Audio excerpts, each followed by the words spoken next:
Hello,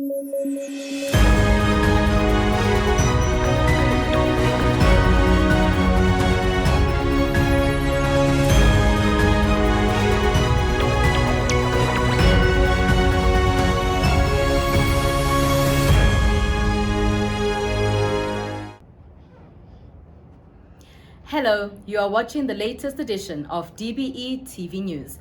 We come to you every Friday on the DBE TV channel 122 on OpenView at 12 p.m. and on the Department of Basic Education's YouTube channel. Welcome. I am Tsehohajo Moagi.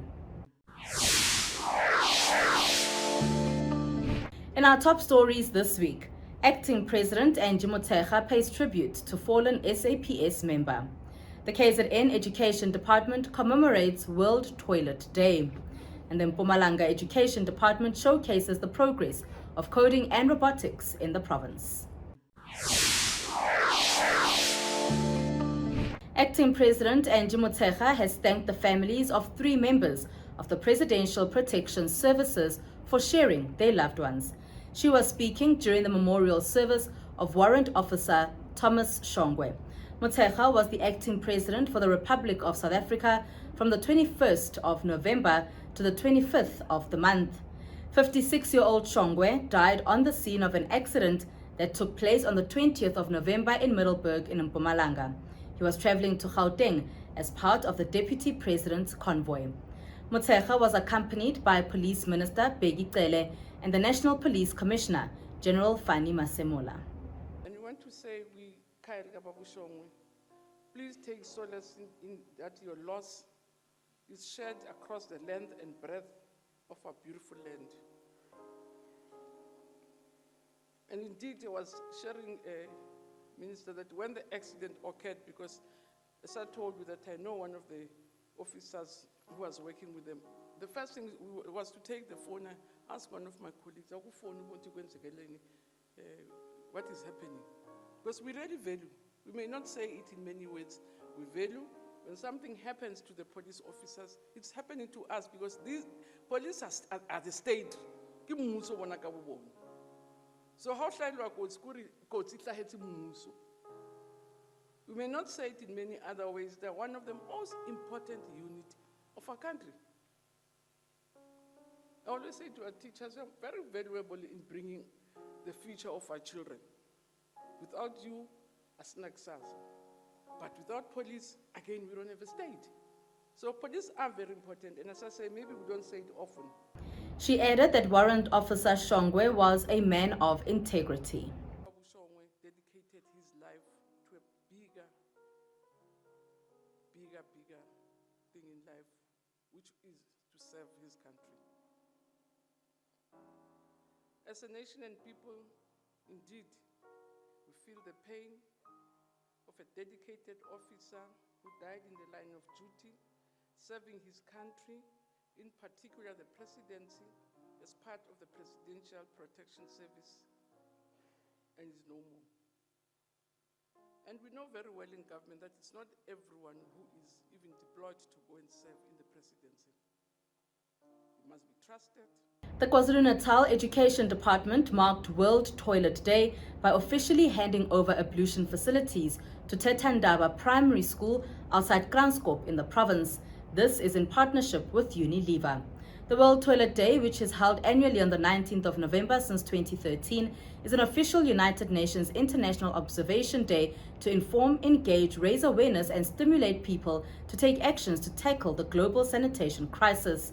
The 2022 campaign, Making the Invisible Visible, explores how inadequate sanitation systems spread human waste into rivers, lakes and soil, polluting underground water resources.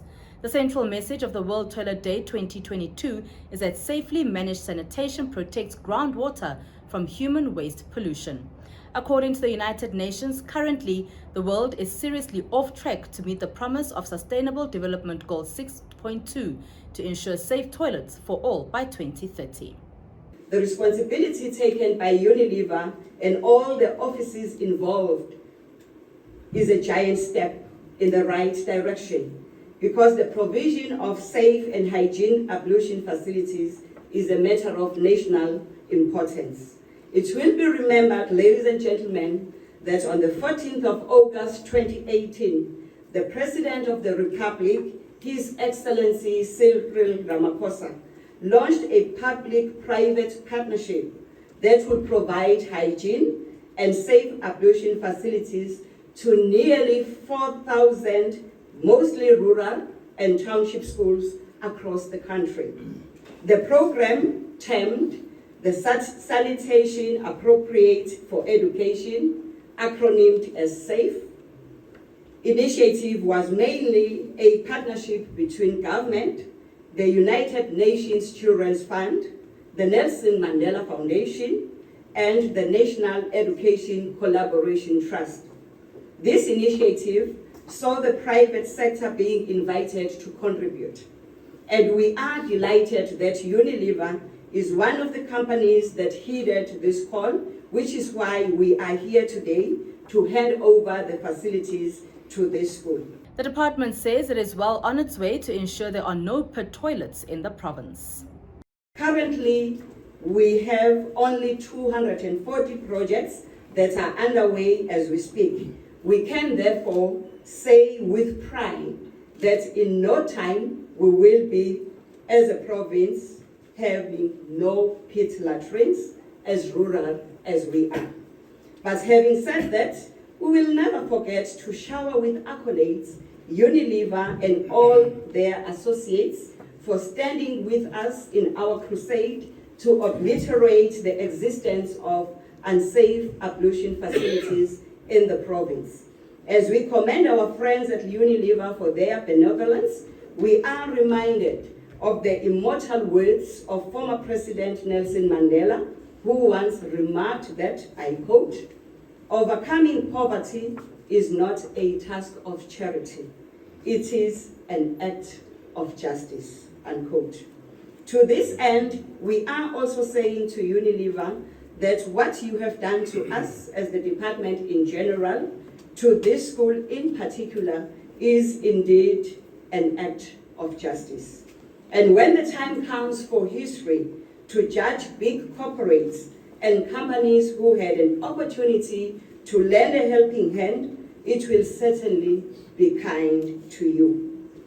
The Provincial Education Department says they will do all it takes to ensure schools are improved.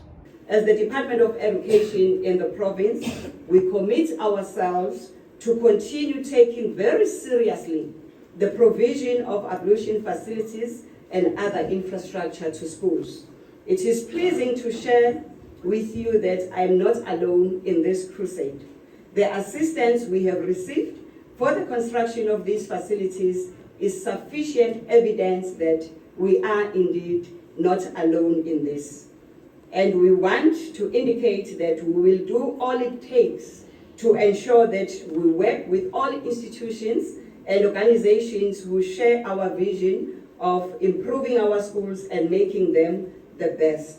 At this moment, I would like to once again shower with accolades the entire leadership at the Department of Basic Education, our team from infrastructure in the province and the Ilembe district, this school under the principalship's leadership, and the team at Unilever for a job well done.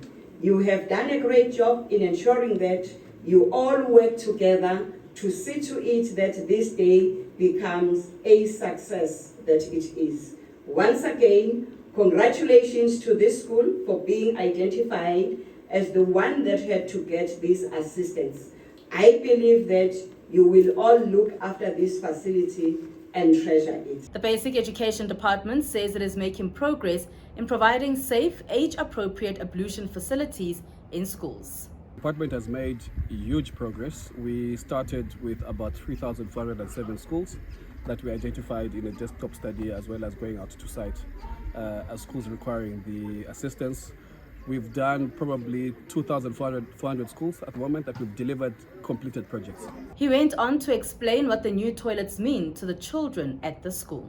It means two things, maybe three. So the first thing is dignity, extremely important for every single citizen in the country. But dignity for teachers and learners to go and do their private business in a dignified manner rather than going to the bush. So that's important. Number two, critically for wider society, it means hygiene, an appreciation of hygiene, an appreciation of sanitation, hand washing, things again that are taken for granted, but that are extremely important to embed in the minds of people so that we don't end up with pandemics again one day in the future. Unilever spoke about the value of ensuring learners have the right toilets for their age. So our vision is to have a future in which all learners can have access to decent, clean sanitation in all the schools. And that's what we're fighting for. And that's our enduring vision for South African learners. The value is incredible, right? Someone told me today that water is life, but sanitation is dignity. So we want to give our learners back dignity, right? By ensuring that they have the right sanitation, sanitary environments in their schools. And the value is a lot more actually than just the money we spend. Because what we've seen, there's a clear correlation between good hygienic conditions in schools and school attendance among kids.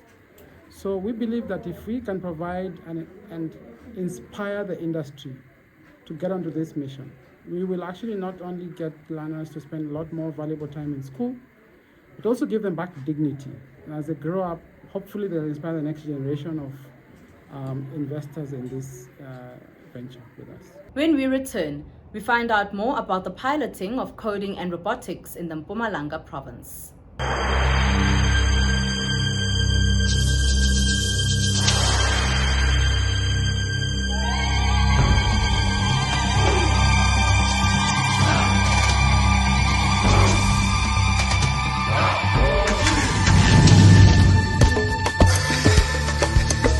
Presidential Youth Employment Initiative siyakukhahlela mhlekazi, vuma sikutyibele ngamagama akufaneleyo, vuma sithi ungugxothi indlala, umzila wakho ubonakele kwiminyaka nje emithathu zelwe, zothuka ezinye inkqubo zengqesho ebezikho zazibuza uba ngumafikizolo otheni nalo usuke waba ngundaba mlonyeni, zothuka ii-akhawunti zeebhanka zolutsha xa kungena ityhosha rhoqo emva kweminyaka yendlala nokuvaleleka kwamathuba engqesho, bothuka abazali namaxhegokazi bephiwa imali esongwayo ngabazukulwana, bangena ooplastiki bevenkile bephuphuma ngooninoni abathengwe ngetyhosha etsitse kuloo mibele yakho ibhonxileyo, batsho baziqonda abazali ukuba inene ukuzala kuzolula. Sizotshintsha ngoku sikhumshe kuba kufuneka siviwe kahle zizo zonke iintlanga xa sibhentsisa ngenguqu oze nayo ngexeshana kweli phondo nakwizwe lonke. Basic Education Minister Angie Motshekga says reimagining and rebuilding the education sector is well underway. This follows the devastating learning losses caused by the COVID-19 pandemic between 2020 and 2021. She was speaking during the 7th Global Campaign for Education World Assembly, which took place from the 22nd to the 24th of November this year. The 7th World Assembly offers civil society and government representatives, education experts, activists and journalists an opportunity to discuss and debate pressing and emerging issues, agree on and clarify collective positions, learn from the exchange with each other, and set priorities and direction for the global education movement. The recent studies have revealed the differences and similarities between the different certificates that we have. It is not true that the public education has failed to live up to its expectations, but indeed, and we can quote from a report that came recently from our assessment standard body provided by Umalusi, which is a council that sets and monitors standards for education in South Africa. And said the report was aimed to research the standing of our national senior certificate in comparison to other similar qualifications from 5 other jurisdictions. We compared ourselves to the International Baccalaureate Diploma Program. We compared ourselves to the Kenyan Certificate for Secondary Education, the New South Wales Higher Education Certificate, the Zimbabwean Form 5-6 Advanced Level, and the Cambridge Assessment. And the primary findings were the South African National Certificate has a longer duration and more compulsory subjects and compared to other systems. But the long and short was saying it was confirming the standing, the currency, and the value of the certificate that we offer as a country. Motshekga added that no child should be left behind. We also had to look at the question of girl children. We're looking at actually the issues of children with disabilities, but also inclusive education for children who are different, either the queer community. What are the impacts that every other thing that we have in terms of your infrastructure, your curriculum, and even your pedagogy, if we're not leaving anyone behind. And you can know our country is very conservative, it's very religious. We talk about diversity, you really are you're shaking a tree that has beads, so must be ready to be beaten. But we are confident that we have to really confront every other aspect if we have to make sure that we don't leave any child behind. And that's why we're reviewing SSA in terms of employability, in terms of inclusivity, but also in terms of relevance, in terms of currency and sustainability. And that's the work that we're doing now. She said that supporting the girl child has been a priority, and now the department is also ensuring not to leave the boy child behind. We also looked at the question of girls, and know that girls who receive an education are less likely to marry young, and are more likely to lead healthy and productive lives and can take care of their families. And again, because we're a conscious and a deliberate program to support the girl child, we can confidently and proudly say we've reached the level of equity, if not excess. And that's why we're even now looking at the boy child, to make sure that the boy child does not remain behind, because if the boy child is left behind, because it's drama. It brings violence, it brings all sorts of difficulties. So we have, as I say now, as a conscious, deliberate effort, say, yes, indeed, our programs have worked for the girl child. Our girl children are staying longer. We have more participation rates amongst girl children. We have higher pass rates amongst girl children. And now it says the other part is lagging behind and it's causing us lots of problems. We have high levels of gender-based violence, we have high, and we really also subscribe to the fact that I think we have not adequately given attention or equal attention to the boy child. So as we continue to support the girl child, we've taken a decision that we have to strengthen and have a special focus on the boy child. The Basic Education Department says it is pleased with the work done by the Mpumalanga Education Department in the piloting of coding and robotics in that province. The department has piloted the coding and robotics curriculum in grades R to 3 during 2020 and in grades 4 to 6 during 2021. The last phase of the piloting is being conducted in grades 7 to 9. This forms part of the 3 streams model, gradually being introduced into the school curriculum. With this model, the department believes it would provide differentiated offerings to learners and respond to the skills needed for the changing world. The department visited Edwaleni Primary School, one of the schools in the province that is piloting coding and robotics. What has appealed more today is the knowledge and the commitment and love from the teachers. Almost every teacher who was demonstrating to us was showing understanding for why they're doing what they're doing. It's not just about getting the children to play, it's not about getting the learners to be busy, but it's about developing skills that they will need for life, not just for passing the subjects, which is something that is critical, because if you understand why you are doing what you are doing, then there is definitely going to be value, not just for money, but value in the work that you are doing, not just for your school and for your province, but for the future development of the country. So we really need to appreciate, and I think we need to just pause for like 3 seconds and give our teachers a huge round of applause for the work that you're doing.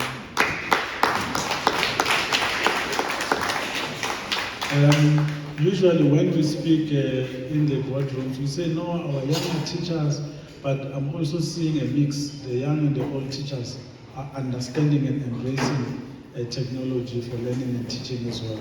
So it's something that shows that indeed, as a sector, we are evolving and that our teachers are understanding the new ways of doing things that are being introduced in the sector. He went on to thank the partners who are working with the department to ensure coding and robotics is understood by all learners.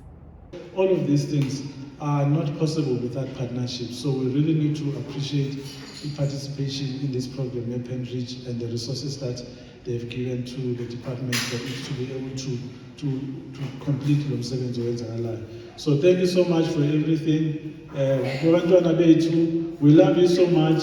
Keep doing what you are doing. Thank you so much.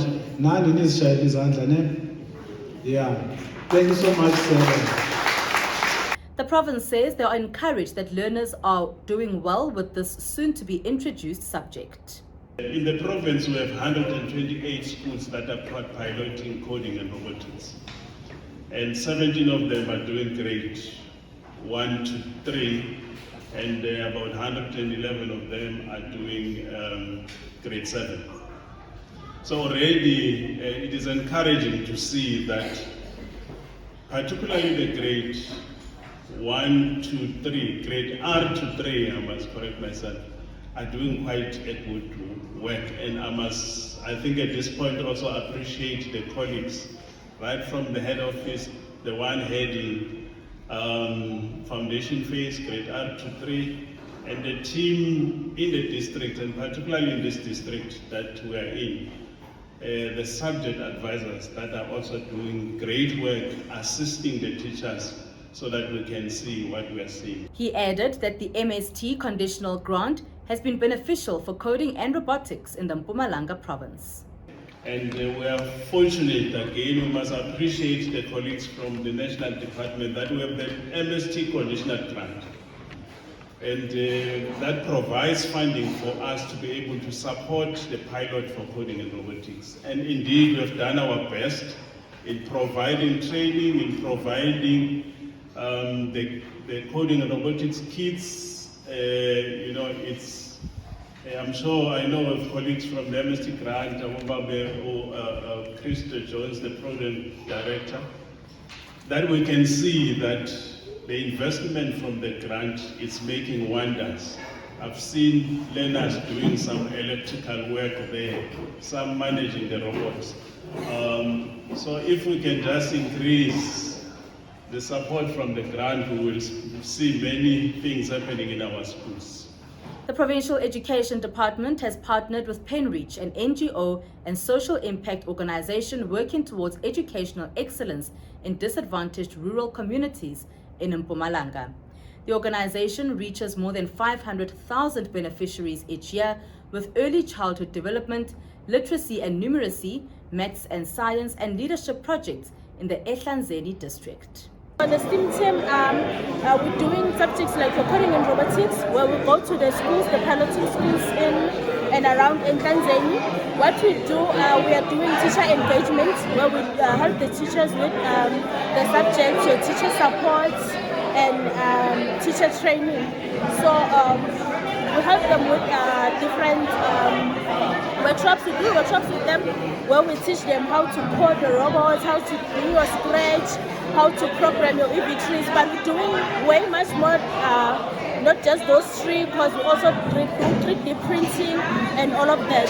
So we are not only limited to coding and robotics, we are also doing STEM curriculum support, where we go to primary schools and high schools. We help them with natural sciences and technology practicals. We help them with physical sciences and mathematics. So we also do your STEM awarenesses, like when we're celebrating your National Science Week, we go out to the general public, we meet the people there. We just tell them about the importance of STEM. STEM subjects, which is the science, technology, engineering, arts and mathematics. We share them the fun and interactive STEM experiments or science experiments. So just getting the public to be aware of the importance of science, the importance of robotics and the likes. So, coming up next, we are in the Western Cape as the department engages with ECD practitioners. Everyone has their own definition of what education is and means. What is yours? TED is a show that seeks to challenge the status quo by inviting guests that have a role and an inspiring story to tell about their journey in education. A lot of it is not learner-centered. This show seeks to dive in deeper conversations in quest of answering the big question, why education when there's so much to do outside of it? Why invest energy and resources that are so impactful in our society? You're seeing a cartoon character that looks like you counting to 10. This show airs on DBE TV channel 122. In case you miss it, binge watch it on YouTube, DBE TV. And also don't forget to follow us on all our social media platforms, simply DBE TV.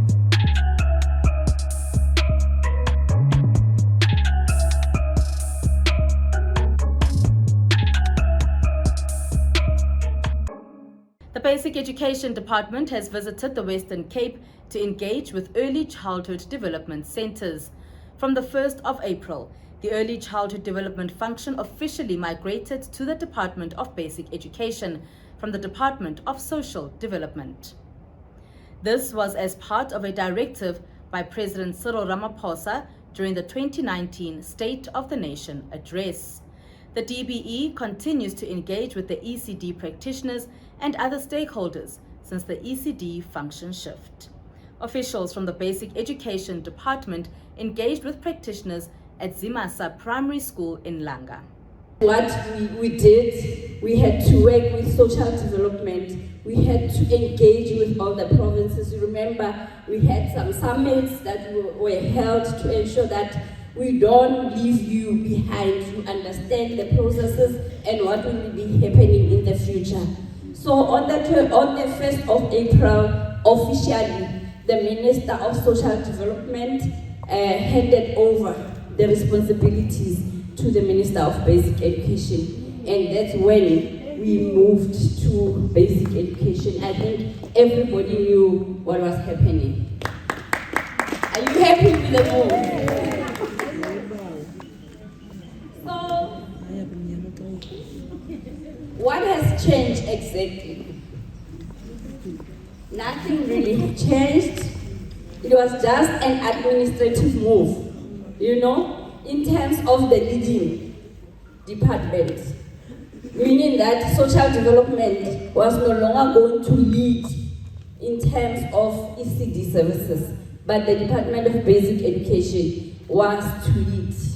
In her engagement, she gave details of what has slightly changed since the Basic Education Department is now handling ECD centers. The schools are independent, they are just like ECDs, so they don't require them to register as NPOs. So why are we expected to register as NPOs? It was a requirement from the Department of Social Development. It's not going to work on our side. SSOs, I'm informing you now, it's not a requirement. That's how we end this bulletin this week on Channel 122 on OpenView and on YouTube. Thank you for watching.